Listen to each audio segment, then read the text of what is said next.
አሰላሙ አለይኩም ወራህመቱላሂ ወበረካቱ። ውድና የተከበራችሁ የፍቅር ጎጆ ቤተሰቦች እንዴት አደራችሁ? እንዴት ዋላችሁ? ሁላችሁንም እንዴት ሰዓት አቆጣጠራችሁ ሰላም ሰላም ብያለሁ። ሰላማችሁ ብዙት ይበል ማለት ነው ውዶች። ዛሬ ይዤላችሁ የመጣሁት አፍላ ፍቅርን ክፍል 229 ነው ማለት ነው። እነሆ እንድትከታተሉኝ በአክብሮት ጋብዛለሁ። ወዳችሁና ፈቅዳችሁ ስለምትከታተሉኝም ከልብ አመሰግናለሁ። ለዚህ ቻናል አዲስ ከሆናችሁ ሰብስክራይብ በማድረግ ነባሮች ደግሞ ላይክ ሼር በማድረግ እንድታበረታቱ በአክብሮት ጠይቃለሁ። ወዳችሁና ፈቅዳችሁ ስለምትከታተሉኝ ከልብ አመሰግናለሁ ማለት ነው። ዛሬ እንግዲህ ቹቻ ምግብ አልበላም ብላ ራሷን እየጎዳች ወይም ራሷን እየቀጣይ ባለችበት ታይም ላይ ድንገት ራሷን ስታ ሆስፒታል ገብታ ወይም ሆስፒታል ሆና ለቤዚቲ ተደውሎ ቹቻ ሆስፒታል እንደሆነ ተነግራለች ማለት ነው። በጣም ደንግጣለች፣ በጣምም ፈርታለች ማለት ነው። ምክንያቱም ለትያረጋች ሳይቀር አደራ እሷ ተኔ ጋር ስትጣላ ምግብ ስለማትበላ የምግቡን ነገር እንዲበሉ እርሶ አድርጓት በማለት አደራዋን ሰጥታ ነበር። ነገር ግን በሚያሳዝን ሁኔታ ዛሬ ቹቹ ድንገተኛ ክፍል ውስጥ ትገናኛለች።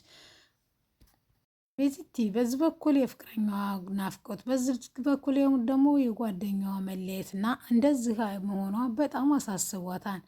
ኤላና ጆኒ በተቀጣጠሩት መሰረት ወይም ሳይደባደቡ ድል አደረግን ቢልም ጋንጃው ጆኒ ስለሆነ ድል የሆነው በእንትና እንደሆነ ተነጋግረናል። ምንም ያክል ቢያመውና ህመም ቢንሰማውም ነገር ግን ትምህርት ቤት መጥቶ እንደተሸነፈና ዳግም ደግሞ ሰብሊ አጠገብ እንዳይደርስ ማሳወጅ ስላለበት እያመመው ወደ ትምህርት ቤት ገብቷል። ትምህርት ቤት ሁሉም ተማሪ እንዴት እንደዚህ ሊያደርግ ቻለ በማለት ምክንያቱም ጆን ስፖርተኛ እንደሆነ ወይም ኮማንዶ እንደሰለጠነ ማንም ሰው የሚያውቅ የለም ከአለምና ከካሊብ በቀር።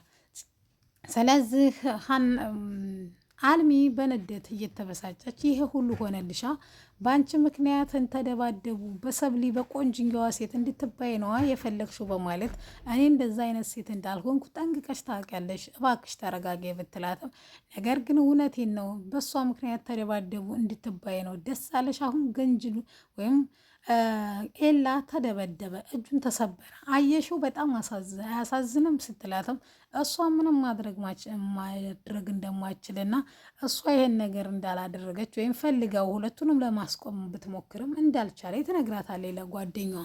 ለማንኛውም ወደ ኤላ ሄዳ እንዴት እንደሆነ ስትጠይቀው ትንሽ ህመም አለው እንጂ ምንም አይደለሁም ወይም ደህና ነኝ በማለት የተለመደውን የኢትዮጵያ ታምም ያለው ሲሉ ጤነኛ ነኝ ሲሉ ታመው የሚለውን አስተያየት ይሰጣል።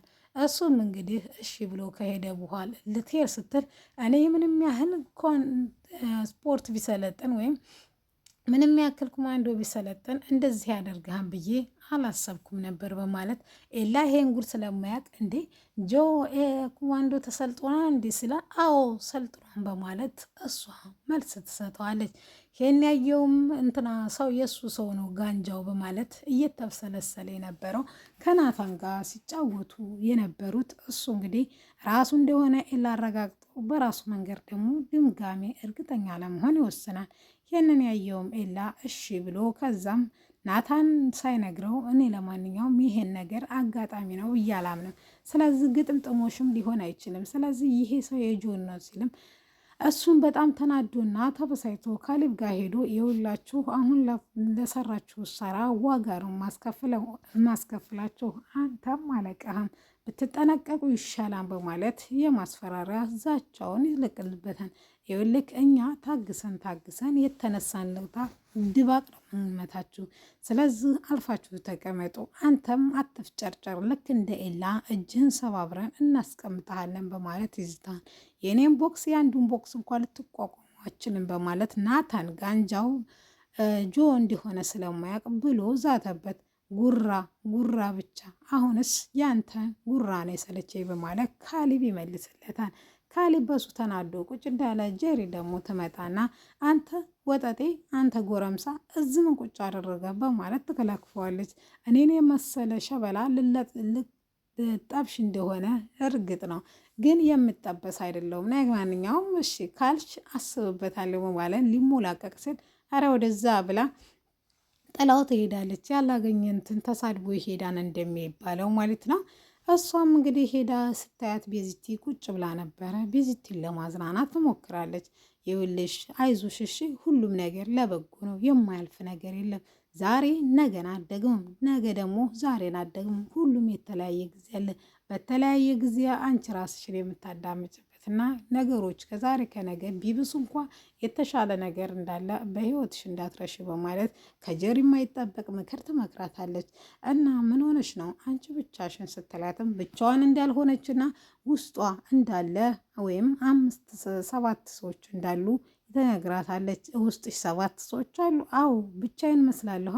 አንድኛው ወደዚህ ሂጂ፣ አንድኛው ወደዛ ሂጂ፣ አንድኛው አፍቅሬ፣ አንድኛው አታፍቅሬ፣ አንድኛው ተማሪ፣ አንድኛው ትምህርት ምን ያደርግልሻል፣ አንድኛው ስራ ስሬ፣ አንድኛው ደግሞ ስራ አትስሬ የሚለኝ ስንት ሰው መሰለሽ ውስጥ ያለ ከእነሱ ጋር እነሱን እንትን በዝኪር በዝኩን ለማለት እነሱን ራሱ እንትን ለማለት ወይም በጣም ከባድ ነው በማለት ትነግራታለች።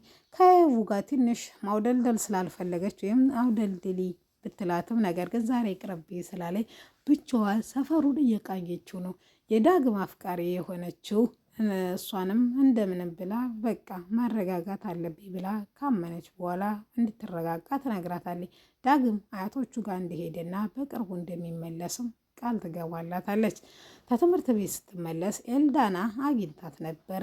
የማይባሉ ወይም የሀገረኛ ቋንቋዎች ጠጠር ያሉ ጣል ጣል ካደረገቻት በኋላ እኔ ለምንድን ነው ኤልያድን እንደዚህ ያልሽው? ጊልያድን ምን ብለሽ ነው በዛ በልኩ አላገኝሽም አልፈልግሽም ያለ ስትላትም አንቺ ከጊልያድ ጋር ምንድን ነው ያለሽ ግንኙነት?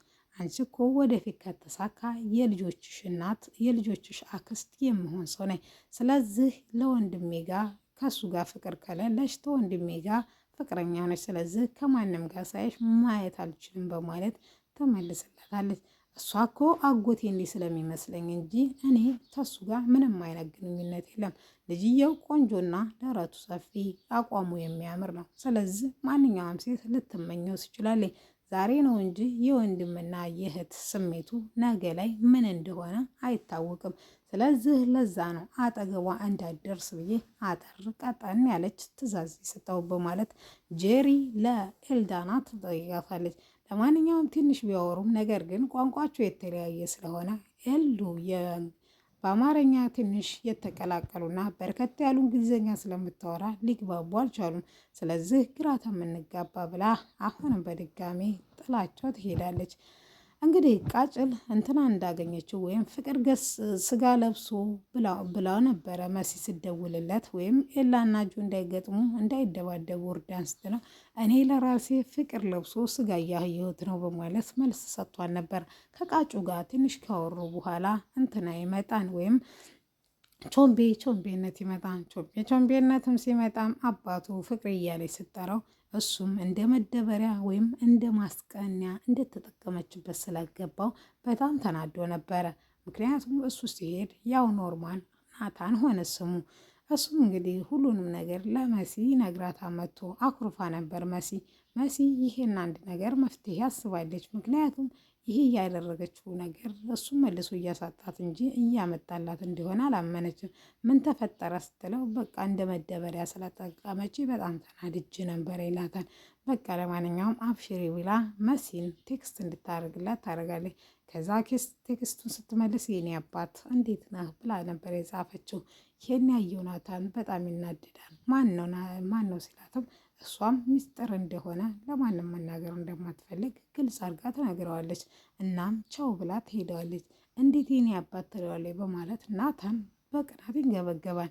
እሷም የታባክ እስቲ ለእኔ ያለ ፍቅር ወይም እኔ እንደማፈቅረ ታፈቅረኛለህ፣ ይሄ የመጨረሻ ነው በማለት አስተያየት ትሰጠዋለች።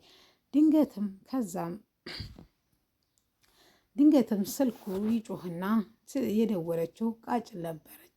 ምክንያቱም ቾምቤነት በጣም እንዳዘነባትና ይቅርታ እንዲጠይቁት ነበረ።